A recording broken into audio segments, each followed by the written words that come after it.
हर किसी के सामने उसको डिफेंड किया, लेकिन लेकिन उसने मेरे साथ ऐसा क्यों किया? बाप की नाराजगी में अल्लाह की नाराजगी होती है। और जब तक मैं उससे ये पूछ नहीं लूंगी, मुझे सुकून नहीं आएगा। तुम लोग वो सब कुछ भी जो एक बाप को क्यों मुझे इस तरह रुस्वा करके चला गया? ठीक नहीं है शामिर, कुछ भी ठीक नहीं है। दिला रही हो ना इस वक्त मेरे मुंह से कुछ ऐसा निकल जाएगा कि दोस्तों ड्रामा सीरियल मेरी बहुएं जिसमें आप लोग देखने वाले हैं, ये ड्रामा बहुत ही इंटरेस्टिंग बन चुका है। दोस्तों आसिफ साहब और अंबर का तो घर पूरी तरह से टूट चुका है। अब दोस्तों वो क्या ही करें, दोनों बेचारे बीमार हैं और दोनों बूढ़े हो चुके हैं। अपने बेटों को समझा समझा कर वो थक चुके हैं, लेकिन शाविर उसके बावजूद भी मानूर से जाकर निकाह कर लेगा। दोस्तों वो एक सेकंड के लिए भी अपने बीवी और बच्चे के बारे में नहीं सोचता कि इस टेंशन में कि मेरा बच्चा भी मर सकता है। लेकिन उसके बावजूद भी दोस्तों वो ईमान को कहेगा मैं तुम्हें तलाक नहीं दूंगा, मैं तुम्हें भी तुम्हारे साथ भी रहना चाहता हूँ, लेकिन साथ ही साथ मैं मानूर मेरी मोहब्बत है, मैं उससे ही शादी करूंगा। और दोस्तों वो निकाह कर भी लेता है। यहाँ पर वो दोनों खुश होंगे, लेकिन दूसरे एंड से ईमान की ज़िंदगी पूरी तरह से तबाह हो जाती है।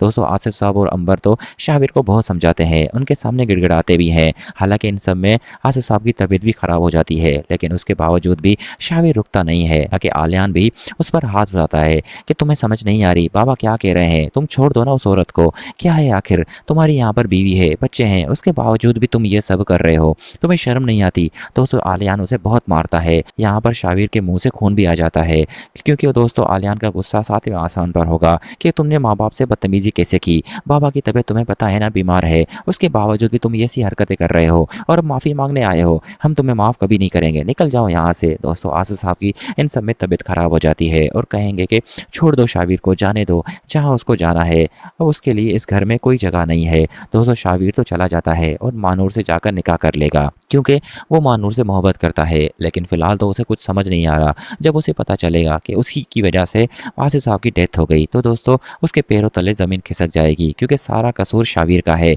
ना शाविर मानूर से मोहब्बत करता, ना ही उससे निकाह करता, तो आज ये सब ना होता। क्योंकि दोस्तों यहाँ पर फबिया तो अपने तरीके से ही सारे घर को ख़राब कर रही थी, लेकिन शाविर ने ख़राब करके पूरे घर को ही तोड़ डाला। क्योंकि दोस्तों फबिया तो अलग घर की डिमांड कर रही थी, वो तोड़ने का नहीं कर रही थी, लेकिन शाविर ने तो ईमान को छोड़ने का फैसला कर दिया था। तो दोस्तों ये बहुत ही मुश्किल मरहला था यहाँ पर। तो शाविर को समझना चाहिए था कि मेरे माँ बाप बूढ़े हैं और बीमार है, मुझे ये कदम नहीं उठाना चाहिए, लेकिन इन सब में उसने अपने वालिदैन को खो दिया, खासकर आसिफ साहब को।